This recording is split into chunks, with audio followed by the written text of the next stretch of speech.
സംസ്ഥാനത്ത് റോഡുകൾ ടാർ ചെയ്യുമ്പോൾ BMBC നിലവാരത്തിൽ ചെയ്യുന്നിടങ്ങളിൽ പ്രത്യേകിച്ച് ഹൈ പ്രഷർ എയർ അടിച്ച് റോഡ് വൃത്തിയാക്കുന്നത് മൂലമുണ്ടാകുന്ന പൊടി ജനങ്ങളെ വലിയ ദുരിതത്തിലാക്കുന്നുവെന്നും ഇത്തരത്തിലുള്ള റോഡിലെ പൊടി നിരവധി രോഗങ്ങൾക്ക് കാരണമാകുന്നുവെന്നും തനിക്കതിൽ അനുഭവമുണ്ടെന്നും മാളയിലെ പൊതുപ്രവർത്തകൻ ഷാൻഡി ജോസഫ് തട്ടകത്ത്.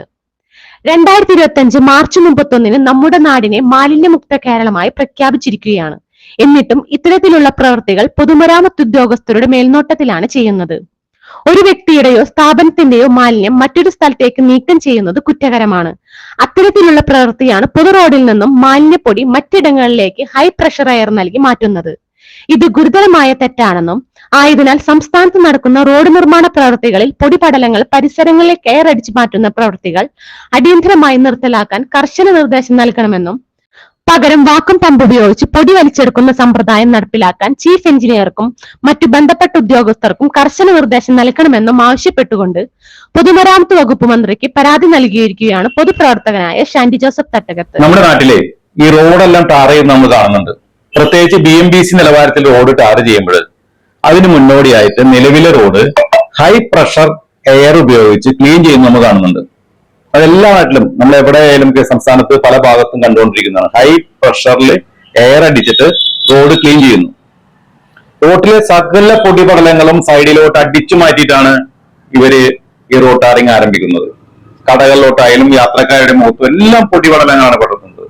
ഈ പൊടിപടലം എന്ന് പറയുമ്പോൾ അത് മാലിന്യമാണ്. നമ്മുടെ സംസ്ഥാനം മാലിന്യമുക്ത കേരളമായിട്ടെല്ലാം പ്രഖ്യാപിച്ചിരിക്കുകയാണ്.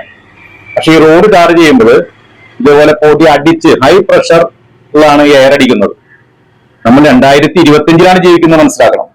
ശരിക്കും ഈ പൊടിയെല്ലാം വാക്വം ചെയ്തെടുക്കാനുള്ള മെത്തേഡുകൾ, സിമ്പിൾ മെത്തേഡുകൾ ഉണ്ട്. പക്ഷെ കരാറുകാർ ആരും ആ മെത്തേഡ് ഉപയോഗിക്കാതെ ഈ പൊടി സൈഡിലോട്ട് അടിച്ചു മാറ്റും. ടൗണിലെല്ലാം പൊടി അടിച്ചു മാറ്റുമ്പോൾ കടകളിലോട്ടും ഹോട്ടലിലോട്ടും ബാക്കിലോട്ടും അടിച്ചു കയറിപ്പോവുകയാണ്. യാത്ര ചെയ്യുന്ന ആളുകളുടെ മുഖത്തും എല്ലാം പൊടി. ആർക്കും ഒരു പരാതിയില്ല എന്നുള്ളതാണ് ഏറ്റവും സങ്കടകരമായ കാര്യം.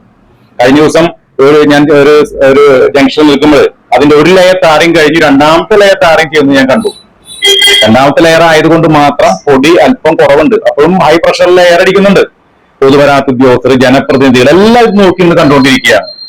നമ്മൾ ഈ മാലിന്യമുക്ത കേരളമായി പ്രഖ്യാപിച്ചപ്പോൾ, അല്ലെങ്കിൽ അത് ഈ രീതിയിൽ മാലിന്യത്തിനെതിരെ നമ്മൾ യുദ്ധം നടത്തുമ്പോൾ ഈ തരത്തിലുള്ള പ്രക്രിയ നമുക്ക് ഒരിക്കലും അനുവദിക്കാൻ പാടില്ല. കരാറുകാർക്ക് കരാറുകാരുടെ ലാഭം വേണം. പക്ഷെ നമ്മൾ അതിനെല്ലാം ഇത്തരത്തിലുള്ള പ്രവർത്തനമെല്ലാം നിർത്തലാക്കി വാക്വം ചെയ്ത് ഇത്തരം പൊടിപടലങ്ങൾ വാക്വം ചെയ്തെടുക്കുന്ന മെത്തേഡ് ഉപയോഗിക്കാനുള്ള നിർദ്ദേശം സംസ്ഥാന തലത്തിൽ തന്നെ കൊടുക്കേണ്ടതാണ്. അത് ഇപ്പൊ ഈ പൊടിയെല്ലാം അടിച്ചു കയറി ഒരു അസുഖം വന്നാൽ, ഒരു പനി വന്ന, ഒരു ജലദോഷം വന്നാൽ 2000-3000 രൂപയാണ് ഒരു മനുഷ്യന് ചെലവ് വരുന്നത്. നമുക്ക് എല്ലാവർക്കും അറിയാം. ഭീമമായ സംഖ്യയാണ് ഹോസ്പിറ്റലിൽ പോയാൽ നമുക്ക് ചെലവാകുന്നത്. ഇതാരും കണ്ടതായി നടിക്കുന്നില്ല. അതുകൊണ്ട് തന്നെയാണ് ഞാൻ കഴിഞ്ഞ ദിവസം നമ്മുടെ പ്രിയപ്പെട്ട പൊതുമരാമത്ത് മിനിസ്റ്റർക്ക് ഒരു നിവേദനം കൊടുത്തിട്ടുണ്ട്. സംസ്ഥാന തലത്തിൽ തന്നെ ഇതിനൊരു മാറ്റം വരുത്തണം. പൊതുമരാമത്ത് വകുപ്പിനും അതുപോലെ തന്നെ തദ്ദേശ വകുപ്പിനും എല്ലാം നിർദ്ദേശം കൊടുക്കണമെന്ന് ആവശ്യപ്പെട്ടുകൊണ്ട് നിവേദനം കൊടുത്തിട്ടുണ്ട്. കാരണം നമ്മുടെ റോഡുകളെല്ലാം ഇതുവരെ പണിതുകൊണ്ടിരിക്കുകയാണ്.